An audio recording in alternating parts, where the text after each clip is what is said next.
coroner, Joanne Hearsley, said his tragic death should be a defining moment for the housing sector. Our correspondent, Fiona Trott, was in court. I'll just elaborate a little bit more on what the coroner was saying as she made her ruling here today. She said, "I'm not alone in thinking how, in the UK in 2020, can a 2-year-old child die from exposure to mould in the home?" We heard about deprivation and poverty and the need for more social housing, but the evidence here shows that it's not just a Rochdale problem, and that damp and mould is not just a social housing problem, it's the private sector also. And she said that is why this tragic death should be a defining moment for the housing sector, for increasing knowledge and improving processes.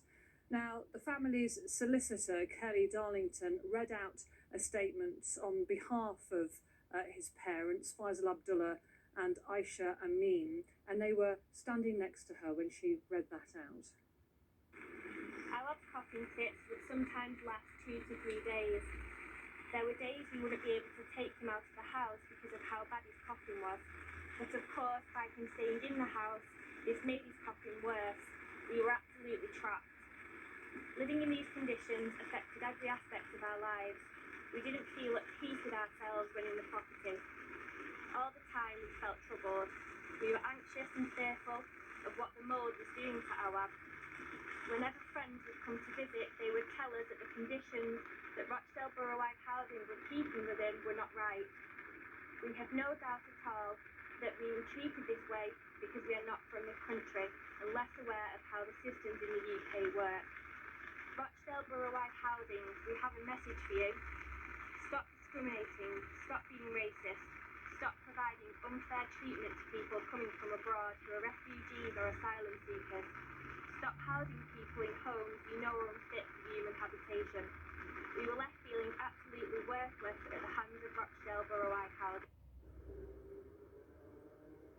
The second lawyer representing the family, Christian Weaver, said they believe because they weren't from this country that their voices weren't heard and they were made to feel worthless. If Rochdale Borough-wide housing ever come across similar issues again, we hope they deal with it in a more humane, efficient, professional way than how they behaved with us. We want to end by telling you who our beautiful Awab was.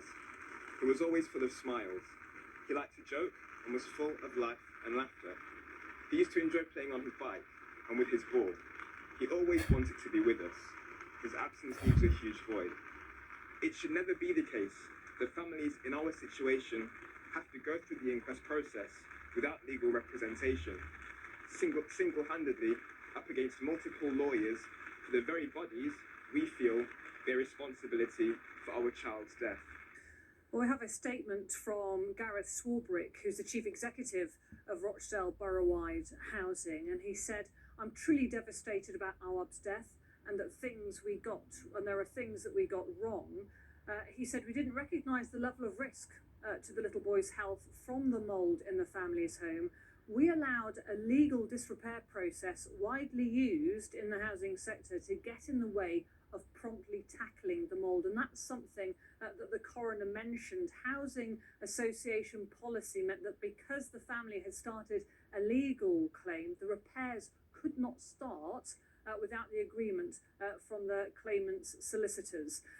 What's also striking today is that the coroner was talking about a lack of communication, and when you listened to that, you were left wondering if people had communicated better, what difference would that have made? For example, the health visitor raised concerns to Rochdale Borough-wide Housing, but the GP wasn't copied in. The GP was aware of when Awab came to the surgery, but that wasn't shared with health visitors.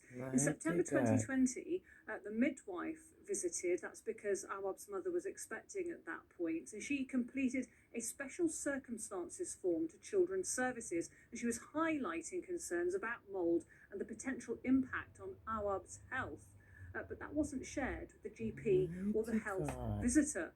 And the coroner herself said, "I'm satisfied there was an evident gap in information sharing. It wasn't until the 16th of December 2020 there's any indication that the GP was aware of any social conditions which may have been having an impact on a child's health. Well, that date, the 16th of December, that was 5 days before Awar Bishak died.